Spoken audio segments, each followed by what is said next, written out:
Hello guys, welcome to Nom Nom After Class. Since our last videos is highly favored by the audience, so now we do another YouTube team about how to save money on meals in Kampar. So in this episode, we will have Sijie and I to talk about this. Yeah, so okay, real talk. Do you guys how many times this week end up broke because of food? Like you open up your wallet and proof money is gone even before you step into the class. Yes, so I think you guys need to think about this before we step into the discussion later. Yeah, knowing that studying in Kampar, Perak can feel affordable in many ways, but eating still finds a way to eat up your budget if you are not careful. Kampar has plenty of affordable and tasty food options, from food courts and local stores to even budget-friendly cafes and street food. And these spots are popular with students because the prices are reasonable and the portions are satisfying for the students. So in this picture, you can see you may order a 6 ringgit noodles when you dine in the restaurant compared to you are actually ordering your food in the delivery platform. They may cost you some delivery fee, small order fee, and even service tax, and eventually the cost will rose up to 15 ringgit. Yeah. So in these sessions, we will go through some practical ways for students to save money on meals without compromising on the flavor or satisfactions. And promise that these tips are easy to follow and perfect for busy student life in Kampar. So there are 2 pillars of savings basically. So the first one is on the local routes and the second one is on the digital hacks, which means you have to save your money in the way that both involving local restaurant and even a digital platform. So now I think Sijie would like to share some tips on this.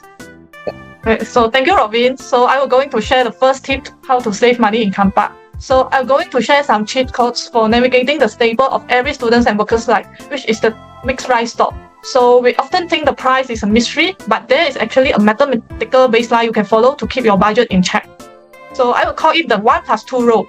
The secret is to choose exactly 1 meat and 2 vegetables. By sticking to this combination, you will hit what I call the 7 ringgit sweet spot. So if you follow this rule, you can guarantee that your lunch will stay consistently between 7 ringgit and 8 ringgit every single day, removing the price shock at the counter.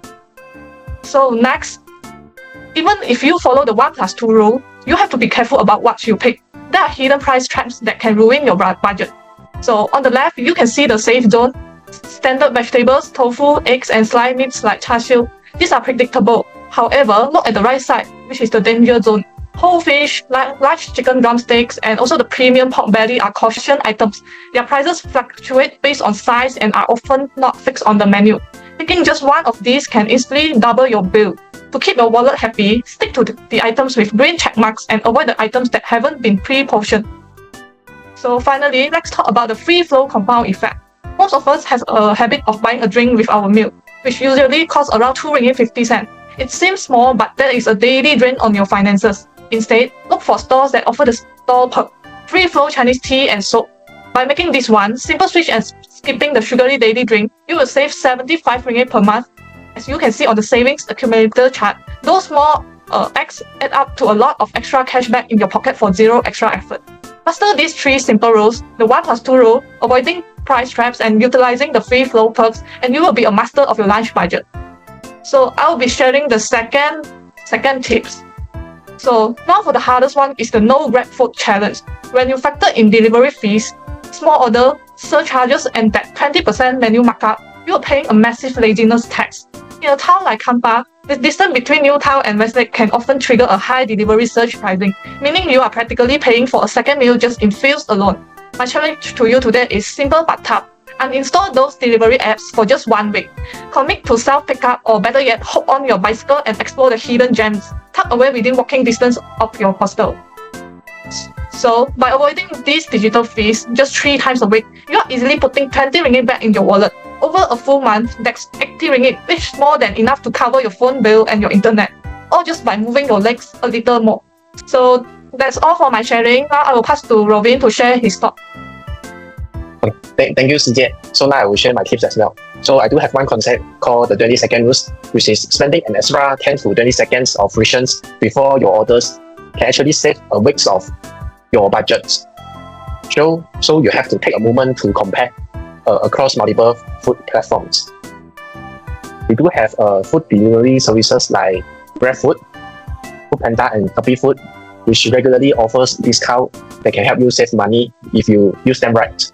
These deals might include things like 5 ringgit to 10 ringgit offers, or just like this, the combo Gmart value packages from the GrabFood as for this month, the March. Yeah, and they also have some discounts like free delivery or even combo meal deals, especially if you head during lunch or off-peak hours. Here is how to make this work for you. The first tactic is to look for daily voucher or lunch special. They give free delivery or discount codes.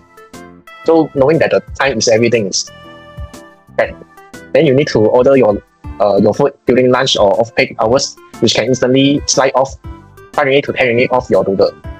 The second tactic is the self-pick-up promotions. Knowing that some apps will give extra discount if you choose to pick up the food yourself instead of using delivery, as mentioned by CJ just now. You also have to stay close enough to walk or grab a ride to pick up your own food, which can save your delivery fees.